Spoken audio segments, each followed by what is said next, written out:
ఈ రోజు దేశంలోనే ఎక్కువ తలసరి ఆదాయం వచ్చే రాష్ట్రం తెలంగాణ రాష్ట్రం. దానికి నాంది పలికిన వ్యక్తి పార్టీ తెలుగుదేశం పార్టీ. ఈ మధ్యన మళ్ళీ చంద్రబాబు నాయుడు గారి మాటలు వింటుంటే కొన్ని సందర్భాల్లో నవ్వొస్తుంది, కొన్ని సందర్భాల్లో ఆశ్చర్యం వేస్తుంది. ఎందుకులే పట్టించుకో, ఎందుకు వదిలేద్దాంలేమని చెప్పి అనుకుంటే కూడా కొన్ని సందర్భాల్లో ఎందుకో తప్పకుండా మాట్లాడాల్సిన అవసరం ఉందని అనిపిస్తా ఉంది. చంద్రబాబు నాయుడు వాస్తవానికి ఏది ఊరికనే మాట్లాడాడు, దాని వెనకాల ఏదో ఉంటుంది. తెలంగాణకు సంబంధించి, హైదరాబాద్ అభివృద్ధికి సంబంధించి చంద్రబాబు మాట్లాడే మాటలు చాలా హాస్యాస్పదంగా ఉంటాయి. కానీ దాంట్లో ఏదో మోసపూరితమైన విషయాలు కూడా ఉంటాయి. ఎందుకంటే ఆయన నిన్న మొన్న మాట్లాడింది, మహానాడులో మాట్లాడింది, అసలు అది తెలంగాణకి ఏమాత్రం సంబంధం లేని కార్యక్రమం అక్కడ.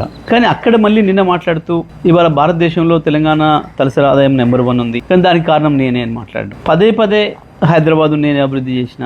సరే, ఇవి చెత్త మాటలు లేని కొట్టేద్దామని అనిపిస్తుంది. కానీ ఒక అబద్ధాన్ని 100 సార్లు చెప్తే నిజమని నమ్ముతారు అని ఏదైతే మనం గోబెల్స్ సిద్ధాంతం గురించి మాట్లాడుకుంటున్నామో, గోబెల్స్ కూడా సిగ్గుపడే పద్ధతిలో ఉంటాయి చంద్రబాబు నాయుడు గారి మాటలు. వాస్తవానికి చంద్రబాబు నాయుడు గారు సమైక్య ఆంధ్రప్రదేశ్లో పరిపాలన చేసింది. వారు మొత్తం కలిపి చేసింది 9 సంవత్సరాలు. 2004తోనే చంద్రబాబు నాయుడు గారి చరిత్ర ముగిసిపోయింది. సరే, వారంటే సీనియర్ నాయకుడిగా గౌరవం ఉంటుంది, అది వేరే విషయం. కానీ మాట్లాడే మాటలు విన్నప్పుడు మాత్రం చాలా చిరెత్తుకొస్తుంది.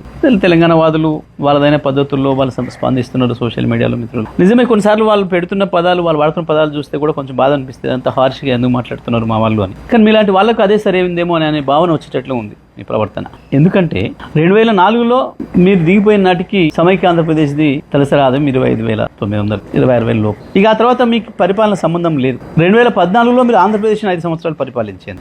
కేసీఆర్ గారు తెలంగాణ పరిపాలించండు 2014 నుంచి 23 వరకు. మొత్తం భారతదేశంలో ఏ రాష్ట్రంలో రానటువంటి యొక్క అభివృద్ధి ఒక్క తెలంగాణ రాష్ట్రంలోనే వచ్చింది. ఈ రంగం ఆ రంగం అని కాదు, ప్రతి రంగంలో అభివృద్ధిలో ఆకాశంలోకి దూసుకుపోయింది తెలంగాణ. 5 సంవత్సరాలు మీరు అక్కడ పనిచేసిండ్రు ఆంధ్రప్రదేశ్ ప్రత్యేక ఆంధ్రప్రదేశ్ ముఖ్యమంత్రిగా. అక్కడ పెరగలే ఆ పద్ధతుల్లో తలసరి ఆదాయం. ఒక తెలంగాణనే సమైక్య ఆంధ్రప్రదేశ్ నుంచి విడిపడ్డ నాడు కేవలం 1,12,000 తలసరి ఆదాయం ఉంటే ఇవాళ 3,60,000 వచ్చింది, 3,70,000 వచ్చింది దాదాపు. ఇవాళకి కూడా నీ ఆంధ్రప్రదేశ్ తలసరి ఆదాయం 2.5 లక్షలే. చంద్రబాబు నాయుడు గారు దీనికి సమాధానం చెప్పాలి. మీరు నిజంగా మీ పరిపాలన అంత గొప్పదే అయితే ఎందుకు మీరు ప్రత్యేకంగా పరిపాలించిన ఆంధ్రప్రదేశ్ లో తలసరి ఆదాయాన్ని అభివృద్ధి చేయలేదు? ఆంధ్రప్రదేశ్ మీద మీకు ప్రేమ లేదు కన్నా ఎందుకు లేదు? 4 రోజులు ఉండి వాడుకొని పారేసే రాష్ట్రం కదా, మళ్ళీ ఎట్లాగా హైదరాబాద్లోనే వచ్చి డెవలప్ అయ్యేది, హైదరాబాద్లో కదా ఉండేది అన్న భావనతో ఏమనుకోవాలి మిమ్మల్ని?